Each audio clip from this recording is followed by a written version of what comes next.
It takes a village to get an HBCU freshman from move-in day to graduation, and Target wants to support them along the way. That's why they created programs like Target Scholars to provide scholarships and internships in their annual design challenge for creatives looking to take their skills to the next level. Target knows the good that comes from creating opportunities. Just ask the 1,400 HBCU alums they employ. Head to target.com/BlackBeyondMeasure to learn about the brand's commitment to HBCUs in the communities they serve. The doctor in front of your name. So I love how invested you are in your family and even being a father figure to your children, your nieces and nephews. That's amazing and very commendable. And I kind of want to segue into talking about a tremendous loss that you experienced about a year and a half ago. If you can kind of like walk us through that moment when you found out and what that was like for you. Yeah, I actually thought that it was my son calling me, but it was his girlfriend calling me from his phone because we had been estranged because dealing with addiction, comes with a certain behavior. Yeah. And so that had me at a distance with him for a while. And it was his girlfriend. She was crying, saying that he had OD'd and he was on his way to the hospital. So I'm calling my sister and trying to get a flight from Dallas to Birmingham. They had a flight leaving within the hour, and I was packing a backpack. I was on my way. Before I got out, got my backpack packed real good. The phone rang again, and it was this girl. It was my son's sister, and they were in the car crying. And I knew right then. They said that he didn't make it. Mm. And it was crazy because I had to call all of my kids in a calm voice. Yeah. Let them know what had happened.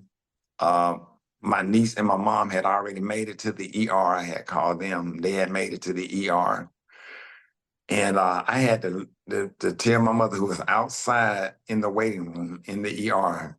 I had to call my mom. I had to call my niece to let them know that he didn't make it. I had to call my daughters to let them know. And I had to call my son and tell him to calmly drive home, meet me at the house. I was on my way, and I said, I didn't say the word die, I just said he didn't make it.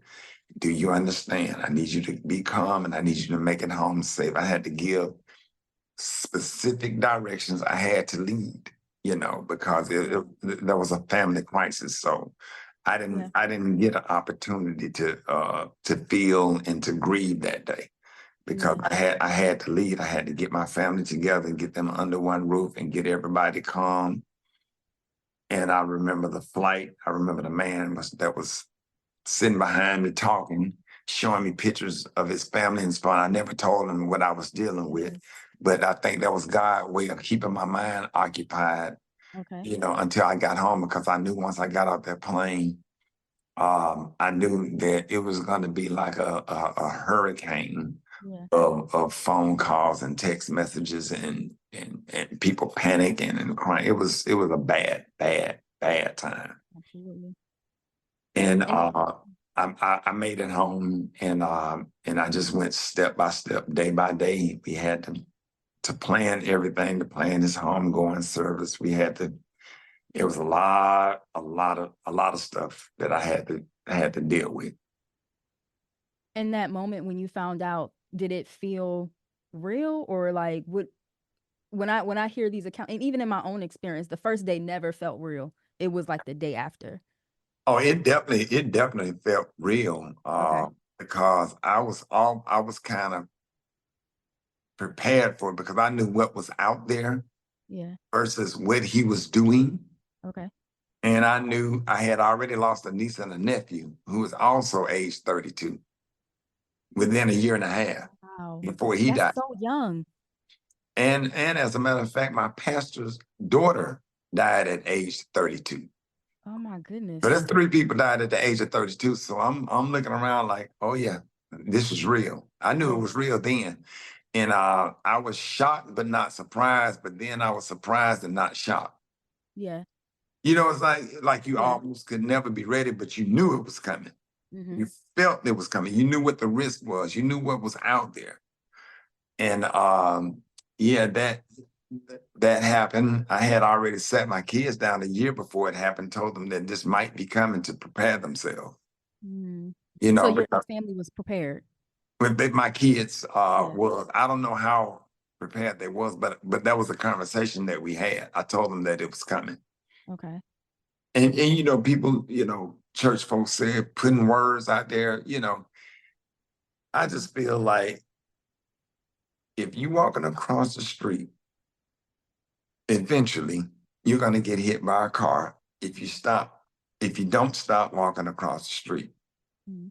You know, I just had to pray for him, ask God to cover him, ask God to protect him. Absolutely. And I did everything I could as a father to save his life. I've been dealing with that for 11 years. And I had got in a space where it got really, really bad. And I just had to protect my own peace.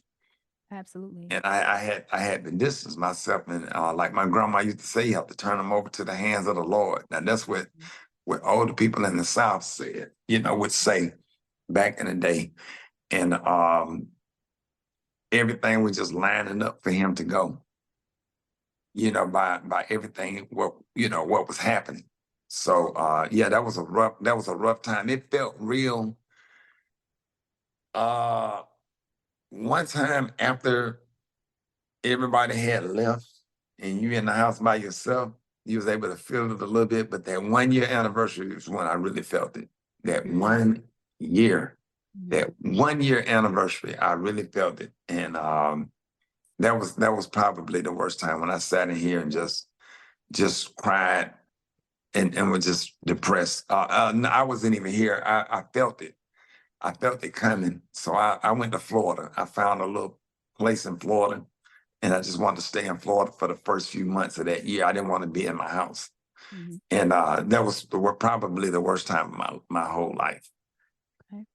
But I also feel like it's healthy that you were able to recognize like, okay, I feel this coming along. Let me Mhm. take myself out of this house and go somewhere else and give Yeah, myself the space to grieve. yeah, Yeah. yeah. That was a terrible time. And then a lot of stuff is just a perspective, man. When you start thinking about all the other people that have lost kids at age 12, 13, 14, 15, 16, 17, 18, 19, 20. I met a couple in New Orleans that lost their 2-year-old son Oh that my God. drowned. You know what Wow. I'm saying? Yeah. You mean people that have lost 2 kids. Met a lady in Nashville that lost a husband and a kid. Mm. And my book signings have become really, really heavy because it's packed with people that have Have kids no that was idea. either murdered or Yeah. died or and you have to take extra time, an extra few seconds to hug and love on those people Yep. because these are women, and I'm a Yeah. man.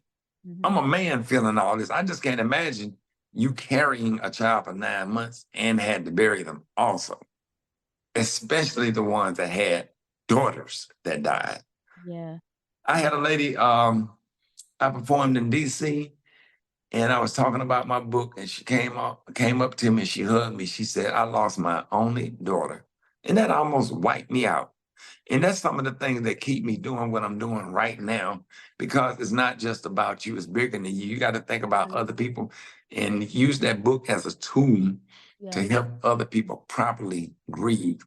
Because a lot of people won't talk about their kids' death. And them coming to my book signing and getting their book signed and taking a picture, that's the first time, the beginning for a lot of them to Mhm. open up and talk about how they feel and their struggles and their grief. Yeah. The doctor in front of your name. When something happens to your kitchen, you might say, "This is ludicrous." but that won't fix your home. That will only get you the rapper, Ludacris. Having trouble? Don't panic. Don't be alarmed. You need to file a claim? Holla at State Farm. Like a good neighbor, State Farm is there. That's right. You can file a claim on the app or call us. Thanks, Mr. Chris. No matter how ludicrous the situation, like a good neighbor, State Farm is there. State Farm, Bloomington, Illinois.